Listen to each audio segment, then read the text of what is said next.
इस समय हिंदुस्तान में 80% हिंदू हैं और 20% कन्वर्टेड हिंदू। ये कन्वर्टेड हिंदू रिकन्वर्ट होना चाहते हैं, घर वापसी करना चाहते हैं, लेकिन उनके सामने दो समस्या है। पहली, रोटी बेटी का रिश्ता कौन करेगा। दूसरा, सबसे बड़ी बाधा सरकार है। सरकार इसलिए बाधा बनी हुई है कि सरकार जितने भी कागज होते हैं उसमें जाति पूछती है। राशन कार्ड बनवाओ तो भी जाति पूछती है, आधार बनवाओ तो भी जाति पूछती है, ड्राइविंग लाइसेंस बनवाओ तो भी जाति पूछती है, पासपोर्ट बनवाओ तो भी जाति पूछती है, स्कूल में एडमिशन कराओ तो भी जाति पूछती है, हर जगह जाति पूछती रहती है। इसलिए जो लोग घर वापसी करना चाहते हैं उनके लिए जो सबसे बड़ी बाधा बनी हुई है वो सरकार बनी हुई है। दूसरी जो बाधा बनी हुई है कि किस कास्ट में जाएं, उसका समाधान मैंने दिया है। अभी तक हमसे बहुत सारे लोग घर वापसी के लिए चर्चा करते हैं, तो मैं उनसे यह कहता हूं, आप जाति लगाओ ही मत, आप जाति की चिंता मत करो, न जाति लगाओ अपने नाम के साथ, आप सीधे घर वापसी करो और गोत्र लगाओ। जो लोग भी हमसे घर वापसी के लिए मिलते हैं मैं उनको यही कहता हूं कि जाति व्यवस्था मात्र 2000 साल पुरानी है। उसके पहले यहां जाति थी ही नहीं, हमारे देश में गोत्र व्यवस्था थी। इसलिए जब आप घर वापसी कर रहे हैं तो आप जाति के चक्कर में मत पड़िए, गोत्र लगाइए। और गोत्र की अच्छी बात यह है कि वही गोत्र केरल में भी होता है, वही कश्मीर में भी होता है, वही गुजरात में भी होता है, वही बंगाल में भी होता है। गोत्र की अच्छी बात यह है कि भाषा कोई भी हो, बंगाली हो, गुजराती हो, मराठी हो, तेलुगु हो, तमिल हो, मलयालम हो, गोत्र कॉमन होता है। यानी गोत्र लगाने से ना आपकी जाति की पहचान होगी, ना भाषा की पहचान होगी, ना क्षेत्र की पहचान होगी। आप भारत में कहीं लगाओ, कहीं पे भी गोत्र लगा लो, कहीं पे भी रहो, आपको कोई आइडेंटिफाई भी नहीं कर पाएगा कि आप रहने वाले कहां के हो, क्योंकि गोत्र तो पूरे through out the India common है। इसलिए जो लोग घर वापसी करना चाहते हैं मैं उनसे रिक्वेस्ट करता हूं, जाति के चक्कर में मत पड़िए, आप गोत्र लगाना शुरू करिए। अब सवाल यह है गोत्र कौन सा लगाएं, तो गोत्र हम आपको 50 गोत्र हम बता देते हैं। आप अपने नाम के साथ घर वापसी के समय अंगिरा लगा लीजिए, अक्षपाद लगा लीजिए, महर्षि अगस्त के नाम पे अगस्त गोत्र लगा लीजिए। मैं आपको महर्षियों की सूची बता रहा हूं। महर्षि अग्निवेश, महर्षि अजातशत्रु, महर्षि अत्रि, महर्षि अष्टावक्र, महर्षि आत्रेय, महर्षि कण्व, महर्षि कपिल मुनि, महर्षि कश्यप, महर्षि कात्यायन। जो महर्षि आपको अच्छे लगते हैं अपने नाम के बाद में उनका उसी को आप सरनेम के तरीके से यूज कर लीजिए। आप महर्षि गर्ग है, महर्षि कृपाचार्य है, महर्षि कात्यायन है, महर्षि गोविला है, महर्षि गौर है, महर्षि च्यवन है, महर्षि जमदग्नि है, महर्षि दत्तात्रेय, महर्षि दधीच, महर्षि धेवल, महर्षि धौम्य, महर्षि परशुराम, महर्षि पराशर, महर्षि पुलस्त्य, महर्षि भारद्वाज, महर्षि भरूच, महर्षि भृगु, महर्षि गौतम, महर्षि मैत्रायण।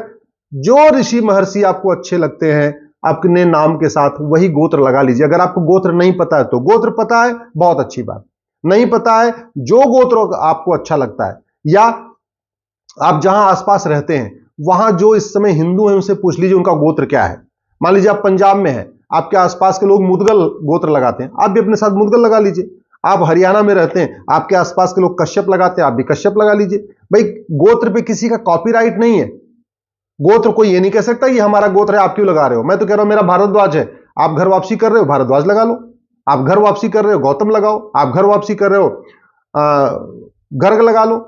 इसी तरीके से महर्षि याज्ञवल्क्य है, महर्षि लोमस है, महर्षि वशिष्ठ है, महर्षि वात्यायन है, महर्षि वामदेव है, महर्षि वाल्मीकि, महर्षि विश्वा, महर्षि विश्वामित्र, महर्षि व्यास, महर्षि सरभंग, महर्षि सुखदेव, महर्षि शुक्राचार्य, महर्षि सत्यकाम, महर्षि जाबाल, जिनके नाम पे जबलपुर चल रहा है। तो आप जबलपुर के आसपास रहते हैं तो अपने नाम के साथ जाबाल लगा लीजिए, महर्षि जाबाल के नाम पे वो शहर बसा हुआ है। इसी तरीके से महर्षि सुमंत, महर्षि मरीच, महर्षि अंगिरह, महर्षि पुलह, महर्षि सुनक। ब्रिटेन के प्रधानमंत्री अपना गोत्र लगाते हैं, ऋषि सुनक उनका नाम है। सुनक एक महर्षि थे, उनके परिवार के लोग आज भी सुनक अपना गोत्र लगा रहे हैं नाम के साथ। इसी तरीके से महर्षि कणाद, महर्षि भास्कराचार्य, महर्षि करदम, महर्षि पतंजलि, महर्षि सुश्रुत, महर्षि बौद्धायन। आपको गोत्र लगाने का दो तरीका है। एक तो ये, आप जहां पे हैं वहां आसपास पता कर लीजिए कि वहां के अधिकांश लोगों का गोत्र क्या है, वही गोत्र अपने नाम के साथ लगा लीजिए। जाति के चक्कर में ही मत पड़िए। नहीं पता है कि आपके आसपास के लोगों को भी अगर नहीं पता है कि उनका गोत्र क्या है तो गूगल कर लीजिए। ये मैंने आपको ऋषियों महर्षियों के नाम बताए हैं, अपने नाम के साथ इन ऋषियों के बारे में पढ़ लीजिए। आपको जो ऋषि अच्छा लगता हो आज से अपने नाम के साथ वो गोत्र लगाइए, घर वापसी कर लीजिए, कोई टेंशन ही नहीं। जब आप गोत्र लगा लेंगे तो शादी विवाह करने में कोई दिक्कत नहीं होगी। क्यों? मान लीजिए आप उत्तर प्रदेश में घर वापसी करते हैं, आपने गौतम गोत्र लगा लिया, आप गौतम गोत्र के लोग आपको बिहार में भी मिलेंगे, बंगाल में भी मिलेंगे, उड़ीसा में मिलेंगे, छत्तीसगढ़ में मिलेंगे, असम में मिलेंगे, हरियाणा में मिलेंगे, राजस्थान मिलेंगे। तो क्षेत्र का कोई चक्कर नहीं रहा। मान लो आप महर्षि भारद्वाज लगा लेते हैं, महर्षि भारद्वाज के लोग आपको तमिल बोलने वाले भी मिलेंगे, मराठी बोलने वाले भी मिलेंगे, गुजराती बोलने वाले भी मिलेंगे, मलयालम बोलने वाले भी मिलेंगे, उत्तर प्रदेश में बिहार में हिंदी बोलने वाले भी मिलेंगे। गोत्र ऐसा है जो भाषावाद से ऊपर है, गोत्र ऐसा है जो क्षेत्रवाद से ऊपर है, गोत्र ऐसा है जो जातिवाद से ऊपर है।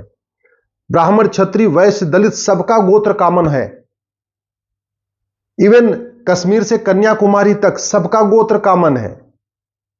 पश्चिम से पूरब, गुजरात से लेकर असम तक गोत्र आपको कॉमन मिलेगा।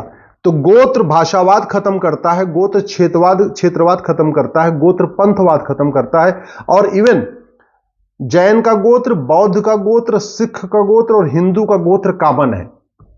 तो यानी आने वाले टाइम में अगर आप गोत्र लगाएंगे तो आपको रोटी बेटी का रिश्ता करने में कहीं कोई दिक्कत नहीं आएगी। आप अपने नाम के साथ गोत्र लगाएंगे तो आप ब्राह्मण में भी विवाह कर सकते हैं, क्षत्रिय में भी विवाह कर सकते हैं, वैश्य में भी कर सकते हैं, दलित में भी कर सकते हैं, क्योंकि गोत्र ब्राह्मण, क्षत्रिय, वैश्य, दलित का कॉमन है। अगर आप गोत्र लगाएंगे तो आप बंगाल में भी शादी विवाह करिए, गुजरात में भी करिए, तमिलनाडु में भी करिए, केरल में भी करिए। क्यों? क्योंकि सब हर जगह का गोत्र कॉमन है। भाई 100 गोत्र है, पूरा पूरा भारत उन्हीं 100 गोत्र से जुड़ा हुआ है। जहां जहां ऋषियों के आश्रम थे, महर्षियों के आश्रम थे, वहां के लोग अपना अपना गोत्र लगाना शुरू कर लिए। लेकिन सरकार को आगे आना पड़ेगा। इस समय बहुत बड़ी मात्रा में लोग घर वापसी करना चाहते हैं, लेकिन जो सरकारी कागज है उस पर जो जाति पूछी जा रही है वो सबसे बड़ी रुकावट है घर वापसी के लिए। ये मैं प्रैक्टिकली बता रहा हूं। मैंने कानपुर में बहुत सारे परिवार घर वापसी करना चाहते हैं, बिहार के बहुत सारे परिवार घर वापसी करना चाहते हैं। उनसे बात करने के बाद ये मैंने महसूस किया कि उनको घर वापसी में समस्या कहां से आ रही है। एक ही दो समस्या, एक रोटी बेटी का रिश्ता, उसका समाधान मैंने बता दिया कि आप, मैं तो हमसे जो कहता है घर वापसी करना, मैं कह रहा हूं गोत्र लगाओ। गौतम, गर्ग, गौर, ठीक है, भारद्वाज, जो गोत्र अच्छा लगता है, जो ऋषि आपको अच्छे लगते हैं उस ऋषि को अपना गोत्र मान लो, अपने नाम के साथ वही गोत्र लगाना शुरू कर दो। 4 से 10 साल के बाद सब सामान्य हो जाएगा। लेकिन सरकार को आगे बढ़ाना पड़ेगा। मैं सरकार से निवेदन करता हूं, केंद्र सरकार से निवेदन करता हूं, यह संविधान कहता है कि आप जाति के आधार पर बांटेंगे नहीं किसी को, फिर आप सरकार जाति क्यों पूछ रही है? मैं माननीय प्रधानमंत्री से निवेदन करता हूं, आप केवल सरकारी कागजों से जाति का कॉलम हटा दीजिए। मैं गारंटी के साथ कहता हूं, जो 20% कन्वर्टेड हिंदू हैं ये खुशी खुशी घर वापसी कर लेंगे।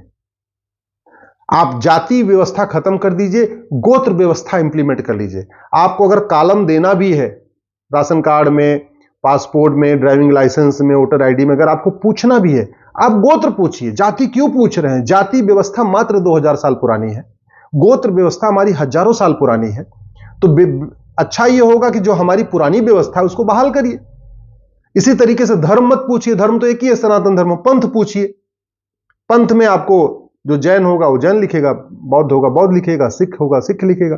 पंथ पूछिए और गोत्र पूछिए, न धर्म पूछिए न जाति पूछिए, क्योंकि धर्म एक ही है, धर्म का कोई विकल्प नहीं है। सनातन धर्म एक ही है, धर्म एक है, पंथ अनेक है।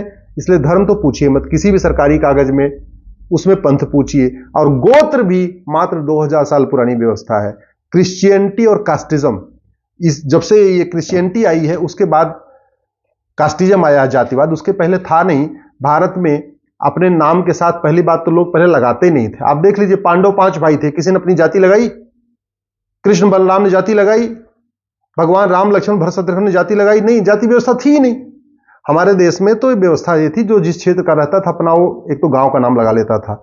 बादल गांव वाले बादल हो गए, हुड्डा गांव वाले हुड्डा हो गए, खन्ना गांव वाले खन्ना हो गए, चौटाला गांव वाले चौटाला हो गए। या कर्म के आधार पे था, तेल निकालने वाला तेली हो गया, बाल बनाने वाला नाई हो गया। अदरवाइज सब लोग अपना गोत्र लगाते थे। इसलिए मैं सरकार से निवेदन करता हूं, सरकारी कागजों में जाति पूछना छोड़ दीजिए, सरकारी कागजों में गोत्र पूछिए।